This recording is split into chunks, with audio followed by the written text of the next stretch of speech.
What is up, guys? Good morning. I hope you're all having an awesome day. I'm about to have an awesome day because we are finally, hopefully, getting this R33 sorted.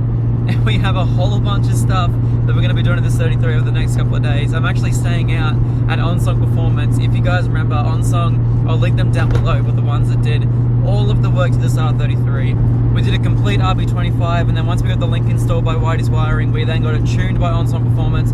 That did an absolutely insane job. So we're heading back out there today to install a couple of little goodies to hopefully make this thing ready to rock finally after about 7 months of properly working on it just to get it up to where it is now. I'm out here in the middle of nowhere. This is the first time I've actually been able to drive the R33 out just by myself. I have my swag and everything in the back, plus a little juicy turbo down behind me. So this is going to be so much fun. But just before I head there, there's one quick little stop I have to make. Because you guys all know, the only way to pay Australians is with a few cases of cold beer. So we're going to head over to Onsong right now and give them their little present. We've now entered the rally stage, which is the Onsong Performance driveway. Let's hope we can make it over this time. I highly doubt we will after scraping. Oh yeah, I have something to tell you guys too. What? So we did the fuel pump wiring upgrade. I didn't tell you this because I wanted to get your reaction on camera. Yeah. You know how we had the thing wound up all the way? Sam already told me. 120 psi of fuel pressure. Sam already ruined it for you. Oh, sad. Thank you to Sam for getting that sorted. That's yes. awesome. So. Yeah, certainly. So I have Mac valve. Yeah, I don't know what's going on here. It was the wiring. Fuel pump wiring was the issue. So you know how we left the regulator wound all the way up? Right. Yeah. So we didn't touch it. Fixed the pump, hit the key and primed, it went straight to 120 psi. Ooh. Fuel was spewing out everywhere. So yeah, fuel. A reg was fine the whole time. Yeah, so we do have a good reg there. Okay. Yeah, I got an FPR 800, but you got a good reg. It works. Yeah. So. I'm glad it came back then. It did, yeah. Thank you, Sam, for that. Yeah, definitely. So he's given me a Mac valve as well. And why didn't you fix it? We aren't qualified auto sparkies. We aren't actually allowed to do that to road going past. Oh yeah, mine the swag. It fits in there perfectly, hey. Oh, nice. Nice. Look at that. Look how versatile an R33 can be. Oh, I wish it was the Falcon. I got a spicy meatball parts. I got a battery thing now, so it doesn't move around. Very nice. Classic Whitey's Wiring work. Looks Sam good. and Glenn both do amazing work. So. Great. Get this car freaking sorted finally. You can go do some smoke burnouts on Friday. Yes. Rightio guys, so over the past couple of weeks I've been trying to get my hands on some parts, and because what we're going to be doing this Friday coming, I didn't want to just be driving someone else's car instead of just driving my own at the track on Friday, because I'm going to be going out to Friday night drifts, which I'm really excited for. First ever drift event in Australia, so it's going to be sick. So I didn't want to just do 3 or 4 laps in his car. I wanted to quickly get mine done as well. So I had pretty much like half the parts, and I got the rest sorted, like overnight shipping and just everything else from like Kudos and just a few mates of mine as well. So in front of me, we have everything that we're going to be putting on the Skyline over the next 3 or 4 days and getting it tuned up and ready for Friday night. So pretty much what we ended up getting was, let's just start from over here. Billet Performance Products fuel rail. We also got a new gasket for the intake.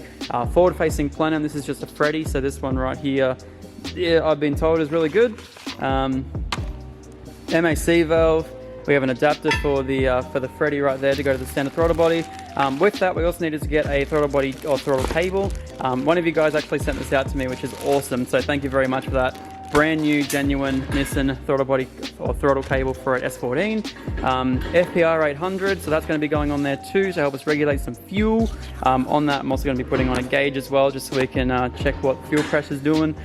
Brand new, out of my Falcon, we have a 460. A few little fittings for the fuel rail and stuff, and also some fuel lines. So everything is going to be going on. Oh, I forgot like one bit that is like the biggest thing that we're going to be doing. It's putting on this right here. This right here is a Max Heating Rods bolt-on RB25 turbo. I'm not entirely sure on size, but they've assured me that it can make some decent power. They sent it out to me to test out. So I'm going to be chucking this on as well. And this thing should be sick. Rightio, so I noticed over the last couple of days that I've had a pretty nice little oil leak over the last, I'm not quite sure. But yeah, as we've been sort of just dropping the coolant and stuff like that, We've sort of been looking over, seeing what we can try and find, and we reckon cam seals, so we'll see if we can go and have a look at them too. So whilst it's up here, may as well. Otherwise it's just going to be a shit show back at home, so I'll do that here. Rightio, so I just finished sort of pulling off most of the turbo stuff, and then also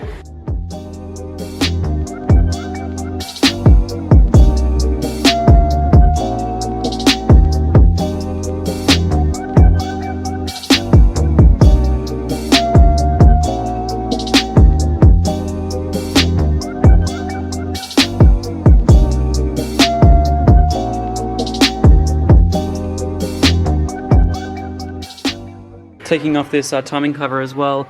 You can see there's a fair amount of oil just chilling at the back there. Come over here, this is the actual cover itself. It's covered in oil, which kind of confirms our little theory of one of the cam seals being gone, which is the reason why there's so much oil over the bottom of it. So yeah, so I think we've managed to find that out, which is sick. So yeah, gonna get that whole bit of a clean up and do all that sort of stuff. And yes. Wow, look how much work I've done all by myself. You! Yeah, good. It's been nice watching. It's been Yeah, yeah, definitely. I could imagine. Yeah. I wouldn't know what it's like just watching, so yeah. Yeah.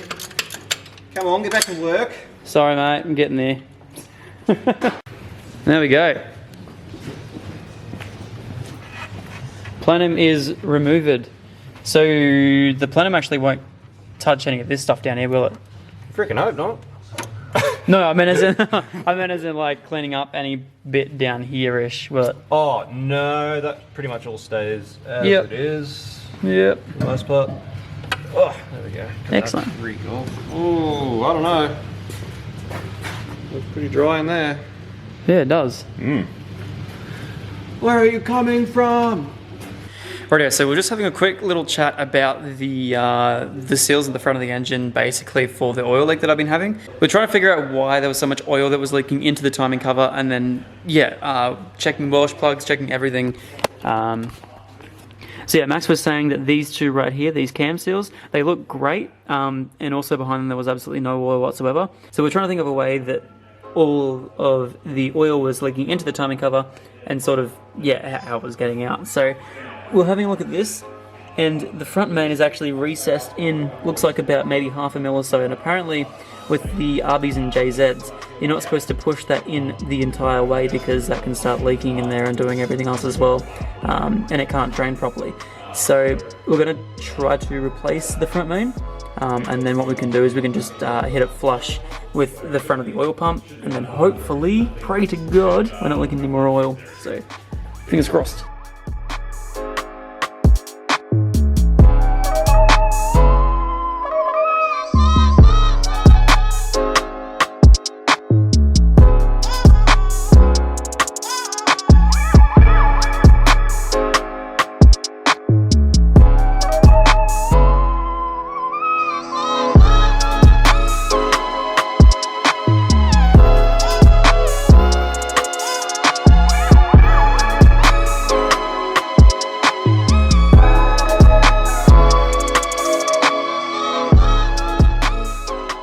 Is it even ready to come off? Yeah, so you noticed that I don't have it the whole time. You're just now deciding to tell me. What? The what? Oh, Zach's pretty much just, you know, brought to my attention that I'm filming totally wrong with my camera because I picked up his camera and it's totally different. Everything's different. It's good. I don't think. I don't know what I've done. Oh no. It's not coming off, dude. Oh dear. I mean, I could just force it. I'll never feel. Sounds good. One more time. Let's go. Let's go. Let's go.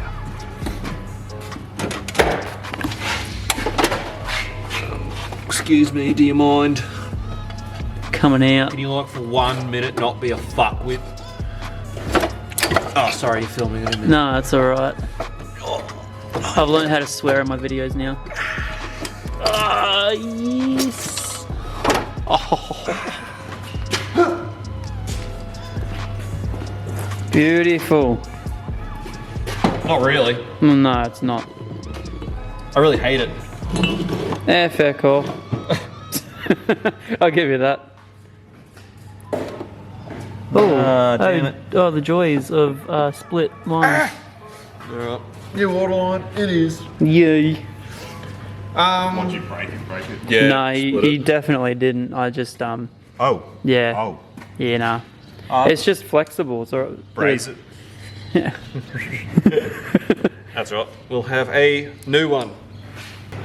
So we're just going through and comparing turbo sizes currently.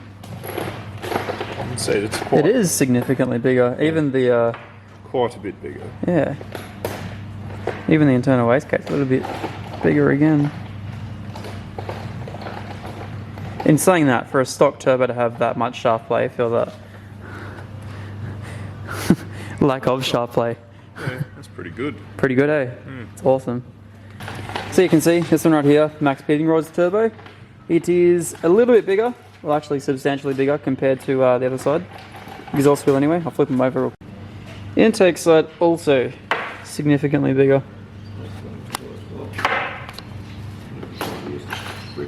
Very excited to see how this sounds. Good. Rightio, so it is, I have no idea what time. 7 p.m. So we're going to be working into the night a little bit. Just trying to get this thing done. This is where it's currently sitting. So this is probably since 12. We've managed to rip everything out. We've also fixed the oil leak. So we've replaced the main seal, which hopefully that was the issue. So it's just a little bit of sort of, what? Hopefully. So yeah, pretty much this is where we're standing at the moment. Everything's ready to sort of go back on now in a way. So pray to God everything goes all right. I've sort of done a little bit of the intake manifold there. You have a spare ISCV valve, or ISCV. Try this one. ISC valve. As you saw the dyno video last time, Zach's doesn't work, so we just disconnected it. Yeah. The plug's broken on that. But it is, nice to have an ISC. Yes. Particularly for a street car with good aircon, and you do like cold starts in the morning, stuff like that. Always very good to have an ISC. So. Yeah, in all fairness though, my aircon doesn't really work. Well, I mean it works, but it's either on or off, so yeah, a bit weird like that. But yeah, pretty much all the little tedious stuff has been done now. So now it's just putting everything back on and getting everything sorted, so put you guys up on a time lapse and we'll get everything done. Oh, also, wasn't going to put this in the video, but I will. I should do it. We also ported. Oh, you won't be able to see because I've recap. Oh yeah, we slightly ported the Max Beating Rods turbo simply because you've had this exact turbo before. Yeah, I had that exact turbo on my RB30 setup, and I had mad wastegate issues. So Yes. couldn't control boost with the internal gate. So this one we actually ported the gate, like the gate hole underneath the flapper. When you buy them, you'll notice that the actual flapper is quite large. But Yeah, but behind it underneath is- it, the hole is actually quite small, like actually a lot smaller than the stock one. The So stock one. all we did is disconnect the rod, or take the housing off, and actually port that out closer to the size of the actual wastegate flapper, so we have a lot more wastegate flow there. Hell yeah. So we should be much better off with our wastegate control. The other thing, like this one, it might have been alright because it's 2.5 litre as well. So you got. Actually, very true. Yeah. Instead of it being the RB30. Yeah. It potentially could have been alright, but it's a lot easier to do that now. Yep. Rather than get it on the dyno tomorrow and find we have issues. And then Correct, and then pull it back off, and then port it, and then put it back I on. just thought, as a precaution, I just thought I'd do it. We've got the room there, like there's heaps of room there to pull that out behind that flapper. So Yeah, easy certainly. to do it now. And not only that, it's going to be a little bit easier to put in, considering we have a whole heap of braided lines now that you've managed to find sort of around the place. Yeah, we just got the water feed we can change, but Okay. I don't have the right fittings to actually go for the dash 4 into the block Yep. for the oil feed, so we're going to have to persist with the hard line, which is not a big Okay. deal. It's a really good setup as far as reliability, it just makes it hard for us to work with. Correct. Yeah. So that'll all be going back pretty much almost all standard, and then we'll just keep slaving away at it and see how far we get tonight. Yeah. Sounds good. Yeah, that's pretty Hell much yeah. I got to repaint my rocker covers too because I scratched it like 3 times. Look at me go. Give them a wash. Should be right. Just forge it while you're at it. Yeah. Yeah, forge rocker covers. Yeah. Oh, actually, let's see if we've got any more seals. Oh, yes. So if you guys remember in the last video we came out here and actually did some tuning and stuff like that. Sorry, it's very cold at the moment.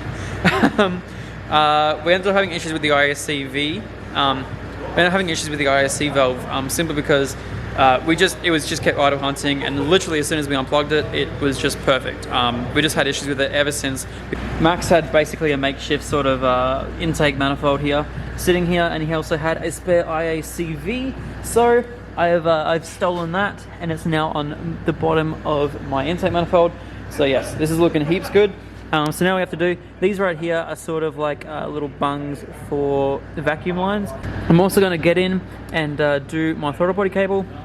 I'm also going to get in and do my throttle cable. I just have to set up the little bracket that sits there. I'm not quite sure exactly how to mount it just yet, but I'll get it done ASAP.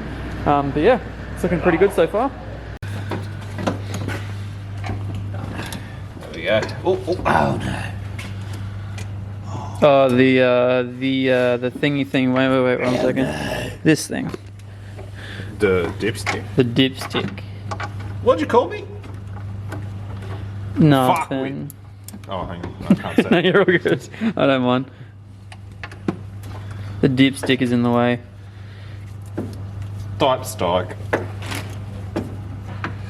Okay, I'm only going to do these up by hand, because we have to reset them anyway. Let's get WTF. Do you have to bend the dipstick out of the way, or? Shouldn't do. I mean, it is the cheapest Plenum on eBay, so.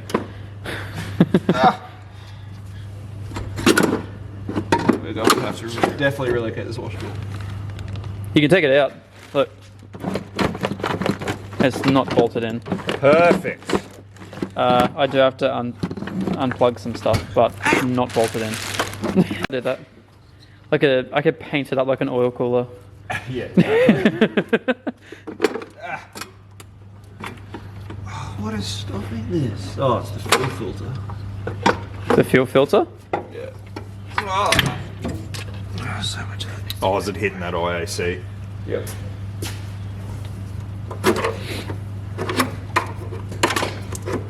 Relocated. There you go. That's still Or is it be the annoying. bracket? Yeah, it'll still be annoying. Oh yeah. Potentially. If I was to guess.